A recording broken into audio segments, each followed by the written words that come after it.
Good afternoon, everybody. This is Hunter Mozingo bringing you your daily market insight video here on Tuesday, December 28th, filling in for Don about 10 minutes after market close, 4:12 p.m. Eastern time to be exact here in Jacksonville. And today, the really interesting thing I want to discuss and show you guys is a divergence within the G5 index or within the risk on world. So we're going to look at that. But first, let's talk about what just happened. Initial strength fades. G5 index and crypto lagging a lot more. A lot of the miners down in excess of 10%. So we'll look at those here in just a little bit. First, let's talk about performance.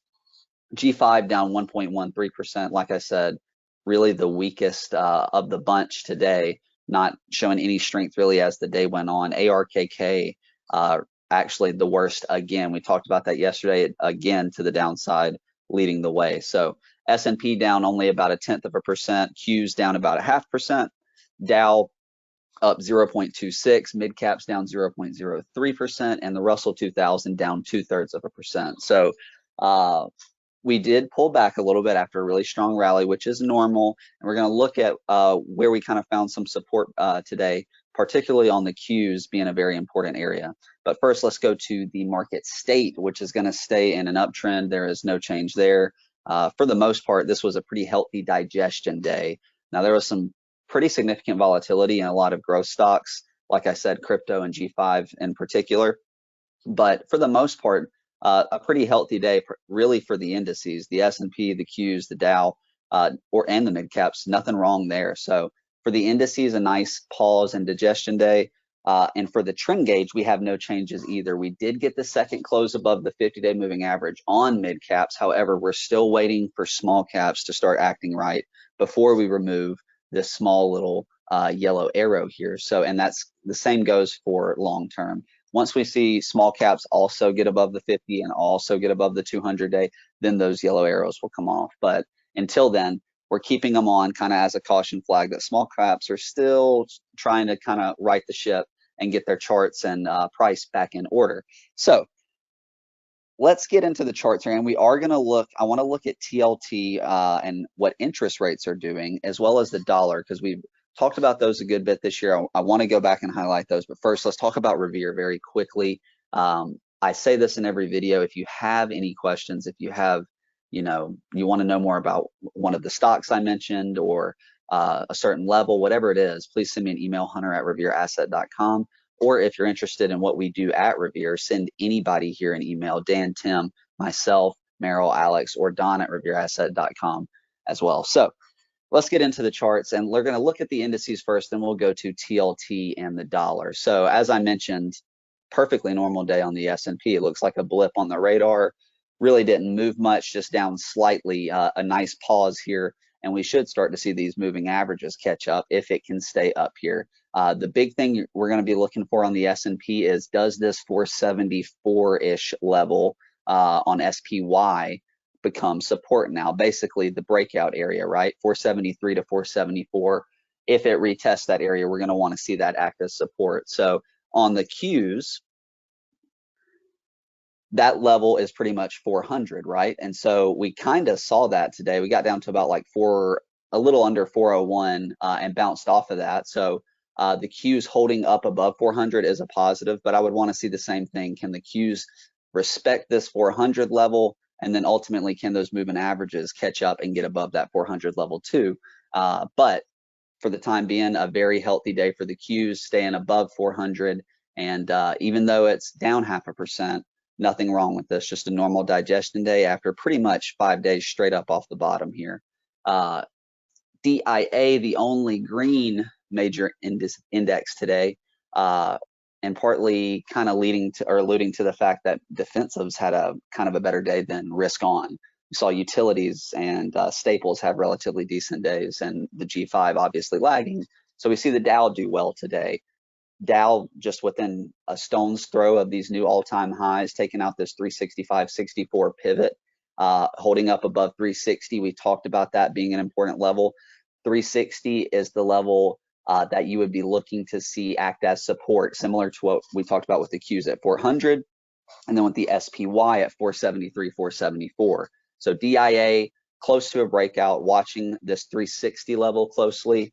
And mid caps, I mentioned staying above the 50-day, pretty similar candle to everything else we've seen, but want to see the same thing here. Can we continue to stay above these moving averages? We know the Qs, the S&P, and the Dow are above them. We want to see from the mid caps and the small caps, can we sustain this move over the moving averages? So the mid caps for the time being are doing that, back above this 500 level, back above this pivot here, this 515, this high was pretty important, and it's kind of just sitting there.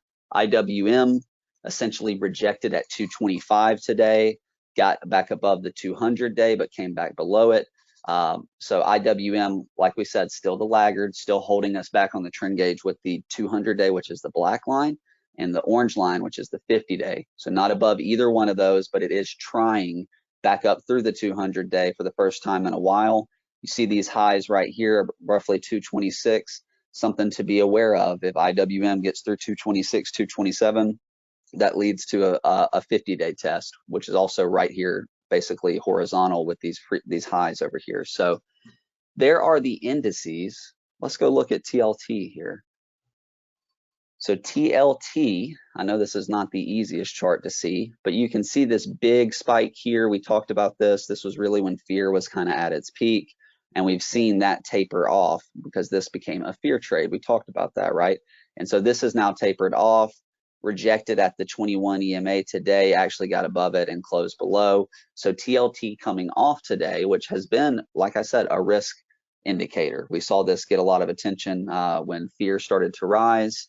And then also something that's got a lot of attention this year, the dollar. So we can see this really strong move for the dollar going back to June is really right here when this started. And you can see we've got a consolidation on the 21 here, and we're still sitting right there on the 21 with the dollar. The question is, does the trend continue to the upside, or does this potentially resolve itself to the downside? So we've got a consolidation. In my opinion, it looks like we should get some type of resolution relatively soon, but UUP right on the 21. We should know one way or the other. I'd watch these recent lows in here, roughly 25.70 more or less, but the dollar right on the 21, TLT moving back to the downside. Now let's get to some stocks and what actually held up pretty well today.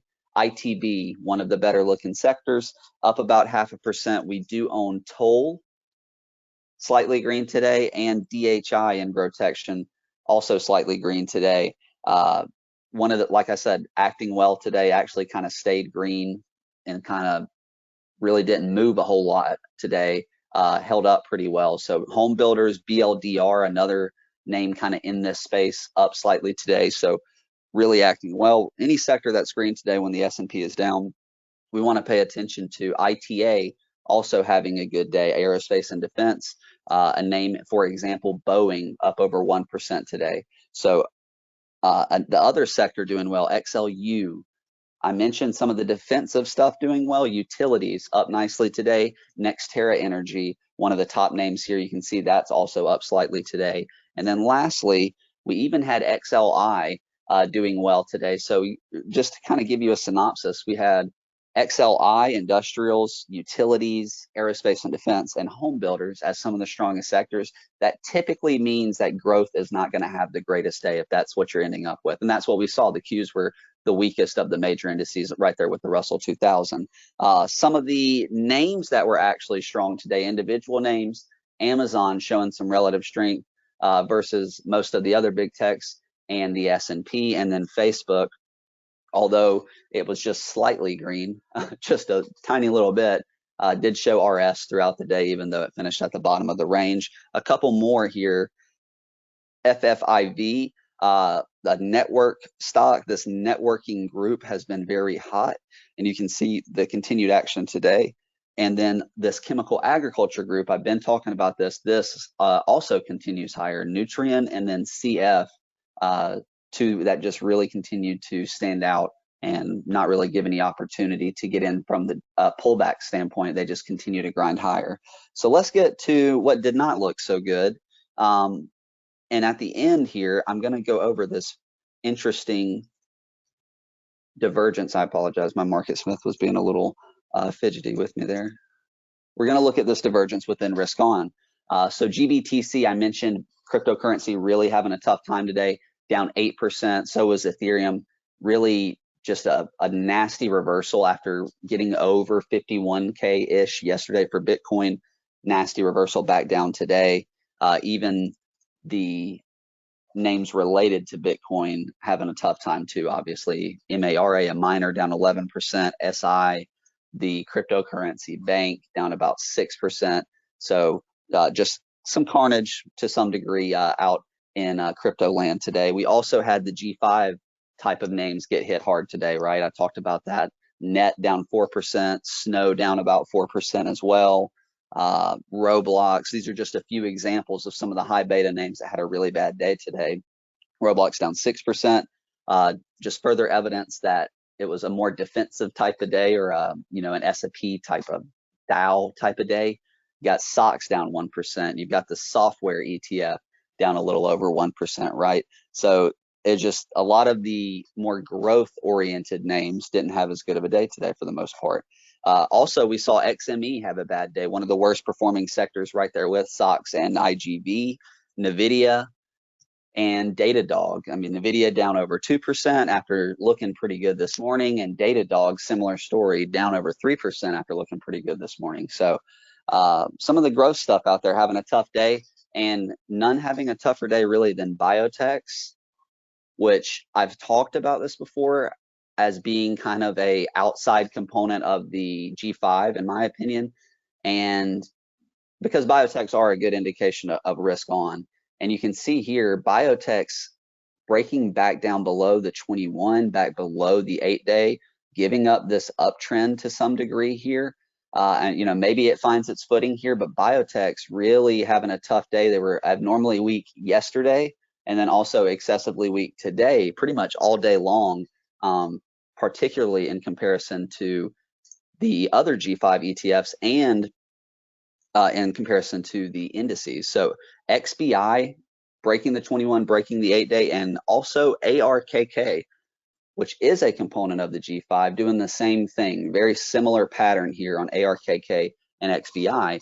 And the divergence is that the other G5s are staying above their 21, QQQJ, right?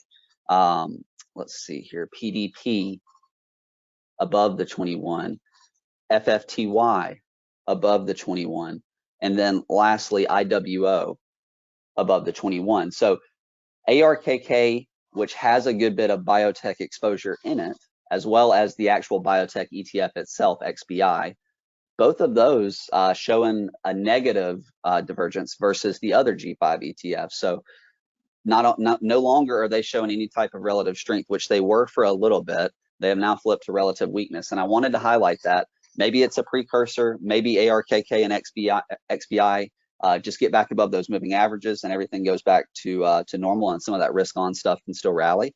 But I do want to highlight it. It's something to watch. I'd watch for ARKK and XBI to both get closes back above the 8-day, back above the 21 possibly. But for the time being, it's not looking great. Those two showing some big time weakness today. So that is going to wrap up the video, everybody. I hope you enjoyed it. I should see you on Thursday's video as well as the podcast this week. So I hope you all have a great week and a great end into your year. Thank you, everybody.